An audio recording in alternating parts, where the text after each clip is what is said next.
Let's talk about Wamuchomba. Some people have openly called her a political prostitute. Ni nini haujapatia huyu mwanamke anakufuatafuata kila siku? Nikijia mpatia simpatie. But over here, we are well mannered, so we won't call her that. But for God's sake, what the heck is wrong with this woman from Githunguri?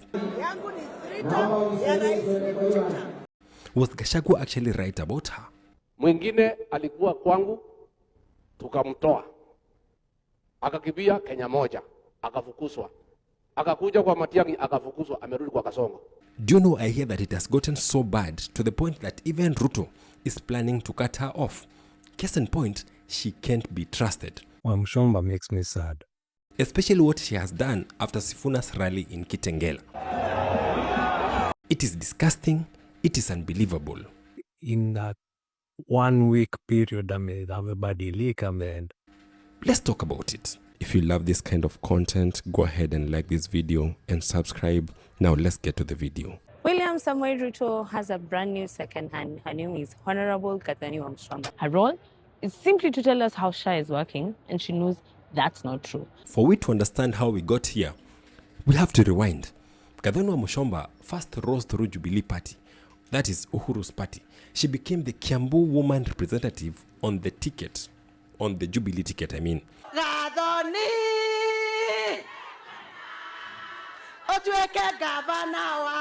She was firmly aligned with Uhuru Kenyatta.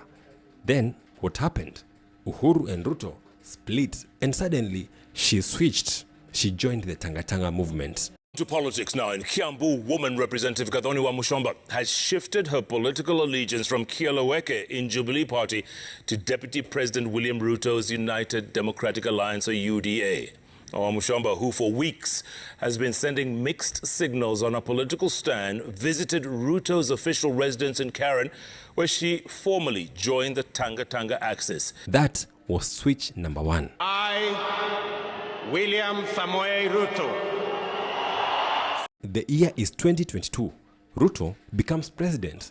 She becomes an MP for Githunguri under UDA. I hereby declare that Wamuchomba Gathoni has been duly elected as the member of National Assembly for Githunguri.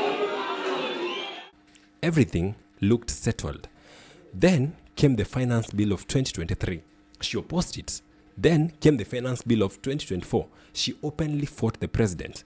She said that the bill was bad. Githunguri MP Wamuchomba, who is a member of the Kenya Kwanza coalition elected under the UDA party, told Parliament that she will defy the stand taken by President William Ruto and oppose the bill. She declared that Ruto's presidency was actually bad for Kenyans.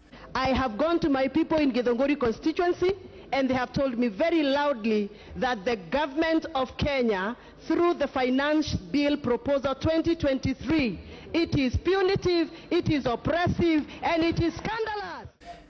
Another break. The second shift. Thank you, Speaker.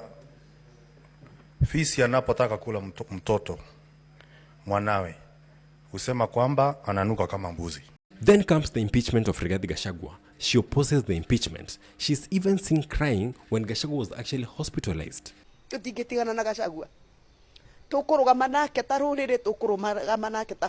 For a moment, it looks like she has chosen a camp. And Kenya should celebrate Gachagua.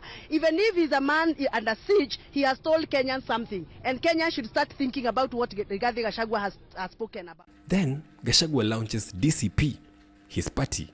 Sasa mimi Wamuchomba naambi yangu mimi ni mama fujo. Nitoe fujo nisitoe. Nitoe fujo nisitoe. Mumenipatia ruhusa. And suddenly, she turns on him. She says that he wasn't even the best deputy president. For the last 2 years when he was in power, he didn't carry himself in a pleasant way that would appeal to most members to support him. She says that his impeachment had reasons. He was a bit too abrasive. His language was a bit too off-key.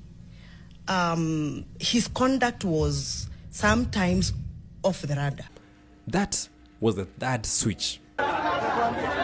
What is the next stop? Fred Okengo Matiang'i. to see you. How is everything? Hey, tuko salama kitu iko? Okay. She is seeing around him, around Jubilee circles. Then she goes silent. The chameleon changes color, but it does not change its destination. Wow. That is, how do I interpret that? Maybe let me say that is Wamuchomba. Rumors about what happened with Matiang'i are plenty. I'm going to play some of them here. One morning at 4 a.m., Dr. Fred Matiang'i received a phone call. 4 a.m. in the morning. Wamuchomba was on the phone saying she's on her way to Kisii. Matiang'i calls me and asks me, this lady is your friend. Is she okay? I'm like, what has happened? This is now 4 a.m. What has happened? You know, this lady is telling me she's on the way to Kisii. What are you saying? What is he saying?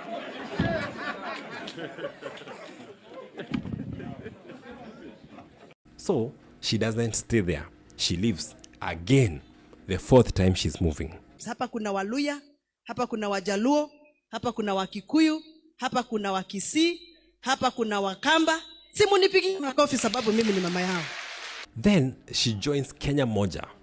Sisi tunasimama na Kenya Moja. Young leaders including Edwin Sifuna, Babu Owino, Caleb Amisi, and some dude from Kisii. Forgive me, I don't remember his name. We think, finally, she has now found her political home. Babu Owino, my small brother, the lovely small brother, Senator, Super Senator Sifuna. Less than 4 months later, gone. And you'd ask yourself, where is she gone to? She's back to Gachagua, but briefly. Then she goes to Ruto.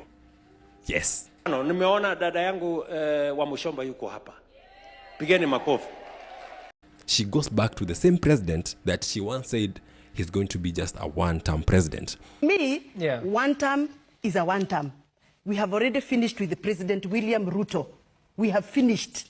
We are actually allowing him to park pole, park slowly, and leave honorably. Now, she says that the president is going to be a two-term president, and for herself, she says she's going to get 3 terms as the member of parliament. For the record, because it's just been record, she's been very public about it. Gathoni Wamuchomba is not coming from the Gachagua camp back to UDA. She left the Gachagua camp a long time ago and went to the one thing that they formed called Kenya Moja. Remember? Yes, with Sifuna They've been and Babu with Owino. Sofuna, Babu Owino, and Caleb Amisi. They were in Kenya Moja. Now the issue of it's because of the projects that are coming to my area. I agree with Muigai when he says this is absolute trash. What changed? Is it conviction or is it calculation? It is very simple. This lady from Githunguri realized that she is going to lose in 2027. Now she decided to go back to the government so that she can eat and save for future use. If that has shocked you, calm down, because there is still some more to come. Because the next move is one that has even left Ruto asking himself, should I really trust her?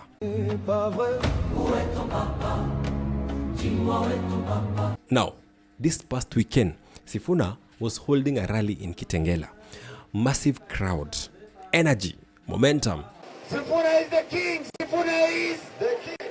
Thank you, my brother. Good luck. And guess who posts support of that rally? Wamuchomba. Publicly. Almost signaling alignment. Again. At this point, it's not even about ideology. It's about consistency. How do you move this fast? How do you burn bridges, rebuild them, then burn them again? So as I'm editing the video, I've just noticed that Gathoni Wamuchomba actually removed all those posts that she had put up on X in support of Sifuna.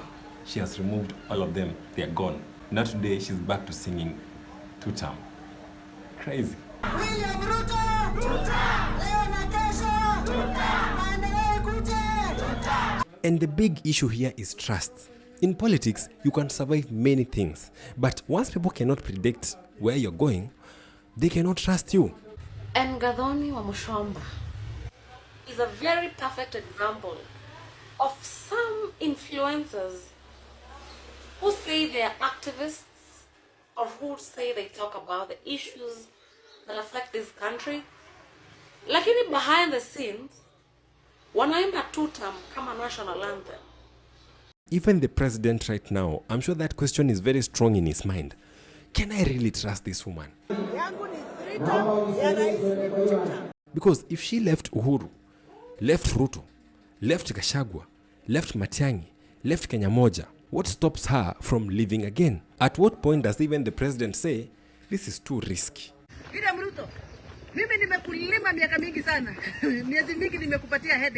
You see, there's a saying that if you stand for nothing, you fall for everything. Kenyans are tired. They want conviction. They want leaders who actually stand for something and stay there, not leaders who orbit around power. So the question is not just about Wamuchomba. It's about political integrity. Is this strategy, survival, or instability? And there was this video that is going around of Gathoni Wamuchomba saying yangu ni 3-term, ya Ruto ni 2-term. And you could tell from the facial expression that Gathoni is not stable at all. Kabisa. He's saying it like kusikiza watu wengine uchungu, but she's not even convinced by what he says. So should Ruto cut her off? Should any political camp trust her? Or is this simply smart politics in chaotic environment? Because one thing is certain, no politician has switched lanes this fast, this often, and this dramatically. Now you can see she's saying 2-term, but you can tell she's not even convinced about it. She's saying yake ni 3 terms, sijui kazi. She knows UDA hakuna kazi wanafanya ni wizi tupu. She's going there as a reject. Yani unaenda UDA, you will never be trusted by the people in UDA. They didn't call you. People pushed you. They pushed you to that corner and you went in that corner. You feel for her, but you need life. See ni life. Help me in the comment section. Is Wamuchomba misunderstood, or is this political optimism at the highest level? Now we have a till number to the channel. You can directly support this channel through your contributions. No amount is too little, no amount is too big. I want to big up everyone who's been supporting the channel, and God bless you abundantly. Subscribe.